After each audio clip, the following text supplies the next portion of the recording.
199, what a story. All right, how about this year's draft? Very interesting. Tyler Shough enters the draft with a strong arm of a career best year at Louisville. Also questions about his age. He turns 26 in September. Began his college career all the way back in 2018. Played for 3 different schools over 7 years. And joined NFL Live last week to talk about his age.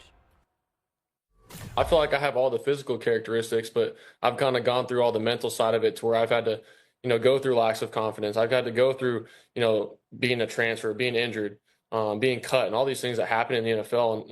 And, I just love football so much and kind of just stayed strong and stayed true to it. And I feel like I'm only growing and getting better. So I'm just really excited to kind of continue this process and finish up these last visits and hopefully get some good news at the end of the month. So Shough is projected to go somewhere in the first 3 rounds. He's going to be 25 years old at the start of this season. Now, since 2020, only these quarterbacks went in the top 3 rounds and were at least 24 years old at the start of their rookie season.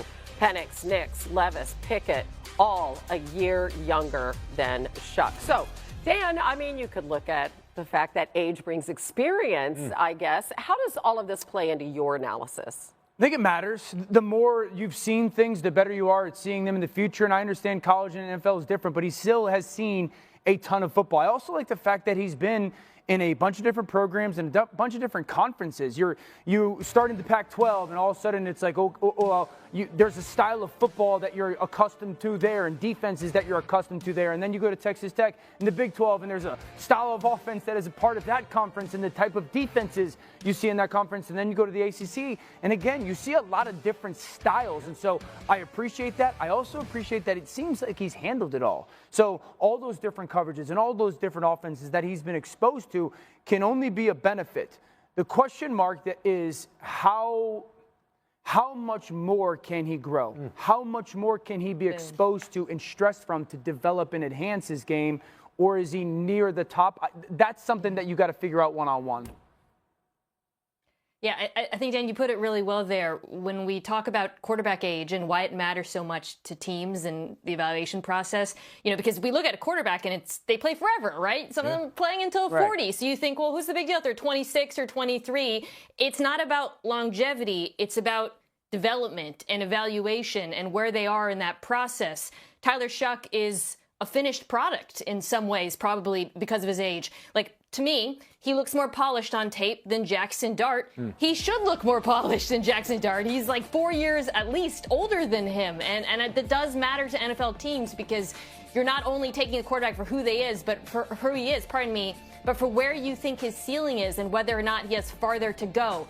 All that said, I do think, to Dan's point, his experience and the fact that he is fairly pro-ready will be a point in his favor in this particular draft because there are a number of teams that are looking for quarterbacks who can play quickly, who aren't looking for developmental projects, and I do think you can classify Tyler Shough that way. Yeah, I think also because of the draft class that we are in, most teams that I have talked to about Tyler Shough are kind of unbothered by the age. Part of it is because what other quarterback are you going to turn to in this year's class with Cam Ward being gone at number 1 overall? There's no perfect number 2 quarterback.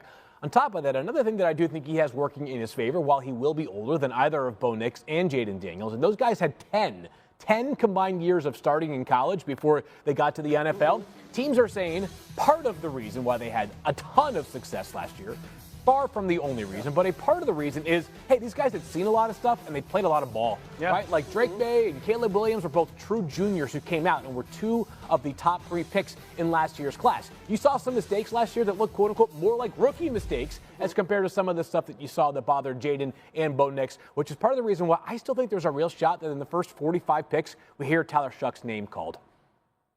Ooh. Yeah, and I agree, Phil. I think that's this consensus among personnel people right now. And we're talking about his age here as if it's a drawback when, in fact, there are some teams, I believe, that are probably looking at it as a positive for some of the reasons that Field is mentioning. You all are focusing on the glass being half empty. I'm telling you, it might be half full here with Tyler Shough and his age and his experience and the amount of throws that he's made at the college level. There might be more questions about some of his injury history. That's fair. But the age at this point may be more of a positive than anything else. Yeah, I mean, my mind goes to Trey Lance, Anthony Richardson, who were physically more gifted and had higher potential, but both you would sit there and go, well, they didn't get the necessary reps that maybe to get them to the point where you have hoped them to be. Exactly. I think to Maya and Mina's point, and Field, you kind of hinted at it, is if you're an organization, it is fair to ask when you're investing that high of a pick is, okay, we kind of have an idea of what we're going to get, but we kind of also have an idea of what we might end up getting in the future. You know what I'm saying? Like, how much better is he actually going to get after his NFL experience because he has so much college experience? I mean, does the success of, say, a Bo Nix last year, does that play into the minds of these GMs and these personnel people? It does. And by the way, I think Bo and Jayden are kind of different categories. I think there's like a chance that we're talking about Jayden Daniels as like a 3-time MVP in the next decade or so.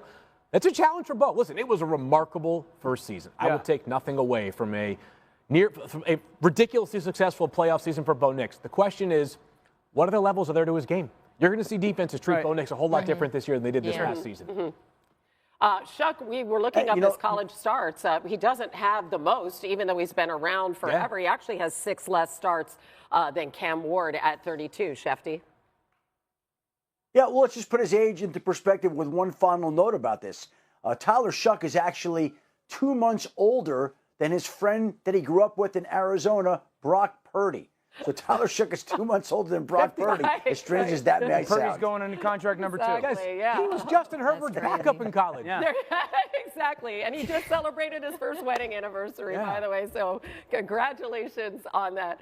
All right. Still. Men on set with their mouth open. Can we go there? Can we go there? My goodness. Colorado held their NFL showcase on Friday, where all eyes, of course, were on Travis Hunter, Shedeur Sanders. These two, not only the headliners of this year's draft, but also the most complex. Hunter being a two-way star, Sanders being a quarterback with the most question marks. Let's get some answers, though. NFL analyst Dan Orlovsky, NFL draft analyst Field Yates here with us now. Field, you were at Colorado's showcase, so help us understand Shedeur Sanders. What did he look like to you in person? Yeah, so he's the 16th rated player on my overall big board. So I'm saying to myself going into this pro day, I don't want this to be one of those where he looks a whole lot better or a whole lot worse than I thought he would for this reason. If he looks a whole lot better, I'm saying to myself, should I have had this guy number 2 overall on the draft board and the lock to go to the Browns or the Giants with the top 3 pick? If he looks a whole lot worse, so you're saying to yourself, wait, what are you doing with a mid-first round grade on this guy in a quarterback class that is not regarded like last year's? To me, it looked as expected. Very accurate. This is a guy who can throw with both a little bit of pace, also some touch. The downfield throwing probably impressed me more than I expected it to because we didn't see a ton of it on tape relative to some of the other quarterbacks in this year's draft class. Very confident, can certainly handle a moment.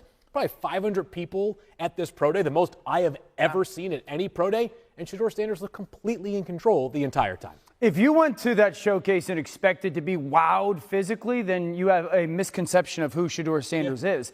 I think the reality is there's 4 or 5 guys that play that position in the NFL that physically are just rare. They're the only 5 people on the planet like that.